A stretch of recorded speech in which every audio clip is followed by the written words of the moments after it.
پھر complete abortion ہے، اس میں complete fetus along with all the products of conception جو ہے وہ ایکسپیل ہو جاتا ہے، یوٹرس اپنے نارمل پوزیشن پہ چلا جاتا ہے اور اس میں ہمیں کوئی مینجمنٹ کی ضرورت نہیں پڑتی ہے۔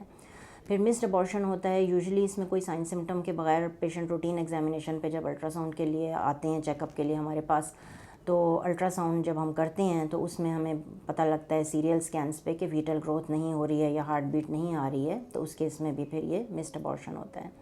پھر ایک ریکرنٹ یا ہیبیچول ابارشنز ہوتے ہیں، جیسے کہ کچھ خواتین کو 2 یا 3 یا اس سے بھی زیادہ ابارشنز ہوتے ہیں، تو یہ ہیبیچول یا ریکرنٹ ابارشنز ہوتی ہیں۔ پھر ایک سیپٹک ابارشن ہوتا ہے، یہ جو میں نے جتنی بھی ٹائپس بتائی ہیں ان میں سے کسی کو بھی اگر انفیکشن ہو جائے انہی ابارشنز میں تو وہ سیپٹک ابارشن ہوتا ہے، جس کی پھر کمپلیکیشنز میں پیرامیٹرائٹس، اینڈومیٹرائٹس یا پیریٹونائٹس وغیرہ ہو سکتا ہے۔ اب ہم آپ کو یہ بتاتے ہیں کہ پیشنٹس جو ہوتے ہیں وہ ہمارے پاس کس طرح سے پریزنٹ کرتے ہیں۔ یوزلی اس میں پیشنٹس جب آتے ہیں تو کئی کو بالکل مائنر سا اسپاٹنگ ہو رہی ہوتی ہے، ہلکی بلیڈنگ ہوتی ہے، یا کچھ کو پیریڈز جیسی بلیڈنگ ہوتی ہے، یا ہیوی بلیڈنگ اور کلاٹس یا لوتھڑے وغیرہ آنا وہ بھی ہو سکتا ہے۔ پیٹ کے نچلے حصے میں درد، کمر میں درد، فیور وغیرہ یا جنرل ملیز، یہ کمپلینٹس کے ساتھ پیشنٹس آتے ہیں۔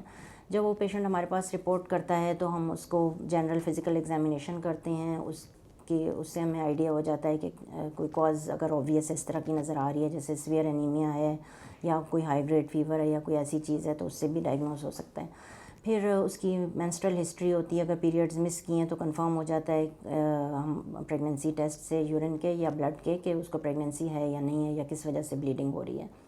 پھر ہم الٹرا ساؤنڈ کرتے ہیں، اس سے بھی مزید ہمیں کنفرمیشن ہوتی ہے۔ اس کے علاوہ ہم پھر ویجائنل ایگزامینیشن ہوتا ہے، پیلوک ایگزامینیشن، اس سے بھی ہم دیکھ لیتے ہیں کہ یوٹرس کا جو بچے دانی کا منہ ہے وہ کھل رہا ہے یا اس کے کیا اس کی کنڈیشن ہے۔ الٹرا ساؤنڈ ٹرانس ویجائنلی بھی کر سکتے ہیں اور ایبڈومنل الٹرا ساؤنڈ بھی ہوتا ہے۔ اس کے بعد جب ہمیں تشخیص ہو گئی ہے کہ ابارشن ہو رہا ہے تو اس کی جیسے مینجمنٹ کی جاتی ہے جو میں آگے آپ کو بتاؤں گی وہ کی جاتی ہے۔ جب ابارشن ایک دفعہ ہو جاتا ہے تو ہمیں جب فردر اس کا ورک اپ کرنا ہوتا ہے پیشنٹ کا فالو اپ میں کہ کیا ریزن تھی، تو اس کے لیے پھر مختلف ٹیسٹ کرائے جاتے ہیں، جس میں دونوں پیرنٹس کی کیریو ٹائپنگ ہوتی ہے، بیٹا ایچ سی جی، پرولیکٹن کا ٹیسٹ، تھائرائڈ ہارمون کے ٹیسٹ، پھر کچھ امیونولوجیکل جو ڈیزیز ہوتی ہیں، اینٹی فاسفولیپڈ سنڈروم، اس سے related anticardiolipin, lupus anticoagulant, TORCH screening, اور اس کے علاوہ جو اگر مدر کو کوئی ہائپر ٹینشن یا ڈائبٹیز ہے اس سے ریلیٹڈ جو ہوتی ہیں L F Ts, R F Ts, H B A 1C یا اس قسم کے اور ٹیسٹ جو ہوتے ہیں وہ بلڈ کے یا وہ ہم کرواتے ہیں۔ جب ڈائگنوسس ہو جاتی ہے تو اس کے بعد اب اس کی ہم نے کمپلیکیشنز دیکھنی ہیں کہ اس کی کیا کیا کمپلیکیشنز ہو سکتی ہیں۔ تو اگر سویئر بلیڈنگ ہے تو ایک تو ہیمریج اس کی سب سے بڑی کمپلیکیشن ہے، جس میں خون کی کمی ہو جاتی ہے اور پیشنٹ کو انیمیا ہوتا ہے، تو ہمیں اس کو اکارڈنگلی مینیج کرنا ہوتا ہے۔ اگر تو بہت سویئر انیمیا ہے یا بہت زیادہ بلڈ لاس ہوا ہے تو بلڈ ٹرانسفیوز کر سکتے ہیں، ورنہ اس کو ہم اورلی ہم ٹیبلیٹس وغیرہ، فولاد کی ٹیبلیٹس یا انجیکٹیبلس کی فارم میں اس کو ہم کور کر سکتے ہیں۔ اس کے علاوہ کمپلیکیشنز میں انفیکشنز ہو سکتے ہیں۔ اس کے علاوہ جب ڈی این سی کر رہے ہوتے ہیں تو اگر تھوڑا انکمپیٹنٹلی اگر کی جائے تو اس سے کبھی یوٹرس کو نقصان ہو سکتا ہے، رحم کو، اس سے پرفوریشن ہو سکتی ہے، لیسریشنز ہو سکتی ہیں، سروائکل لیسریشنز ہو سکتی ہیں، ہیمیٹومیٹرا، پائیومیٹرا، یہ چیزیں ہو سکتی ہیں، اور کبھی کبھی سیکنڈری سب فرٹیلیٹی بھی ہو سکتی ہے، ایڈیشنز بھی بن سکتی ہیں۔ اب اس کی مینجمنٹ میں آپ کو بتاتی ہوں۔ مینجمنٹ 3 طرح سے کی جا سکتی ہے۔ ایک تو ایکسپیکٹنٹ مینجمنٹ ہوتی ہے، جس میں ویٹ اینڈ سی پالیسی ہوتی ہے کہ ویٹ کرتے ہیں اور آٹومیٹیکلی جو ہے وہ ابارٹ ہو جاتا ہے۔ کافی ساری پریگننسیز جو ہوتی ہیں وہ ان نوٹسڈ اسی طرح ابارٹ ہو جاتی ہیں کہ کچھ دن اوور ڈیو ہوتے ہیں اور پیشنٹ کو پتہ بھی نہیں ہوتا وہ پریگننسی ہوتی ہے اور شی بلیڈس اور ایکسپیل ہو جاتی ہیں پروڈکٹس۔ اس کے علاوہ دوسری مینجمنٹ یہ جو ہے تقریباً 50-70% جو ہوتی ہیں وہ اسی طرح ایکسپیل خود بخود ہو جاتی ہیں گھروں میں یا اس طرح، اور ان کا پتہ بھی نہیں چلتا۔ اس کے بعد جو دوسری مینجمنٹ ہے وہ میڈیکل مینجمنٹ ہوتی ہے، جس میں ہم کچھ میڈیسنز ہوتی ہیں، میسوپروسٹول یا میفیپروسٹون وغیرہ، وہ اکارڈنگ ٹو جسٹیشن آف پیشنٹ وہ ہم پرسکرائب کرتے ہیں اور وہ بھی کافی افیکٹیو ہوتی ہیں۔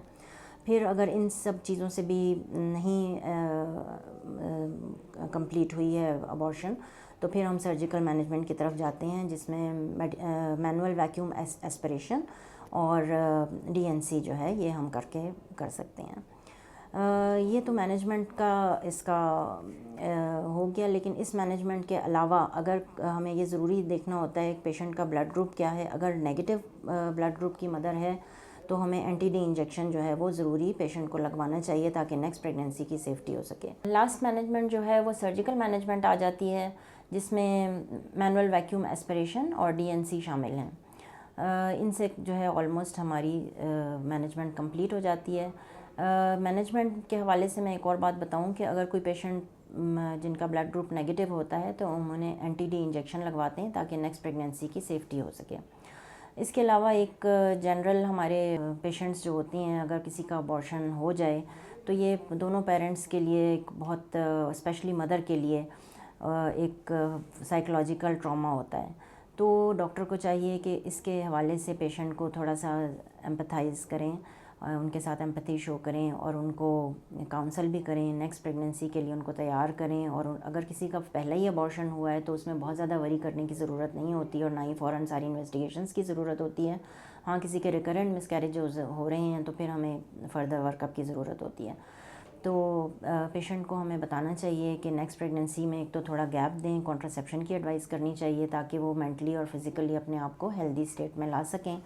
اور اس کے علاوہ انہیں ہمیں لاسٹلی جو ہے وہ فولک ایسڈ کا ایڈوائز کرنی چاہیے کہ وہ پری پریگنینسی فولک ایسڈ جو ہے وہ نیکسٹ پریگنینسی سے پہلے لینی شروع کر دیں تاکہ وہ بیبی کے ویل بینگ کے لیے بہتر ہو. اور اس کے علاوہ وہ اپنی لائف سٹائل کو بہتر کریں اور جو بھی اگر ان کی کوئی انڈر لائن کاز ہے، کوئی ایسی ڈیزیزز ہیں تو ان کا مینجمنٹ یا ان کی ٹریٹمنٹ یا ان کا ورک اپ جو ہے وہ ضرور کروا لیں.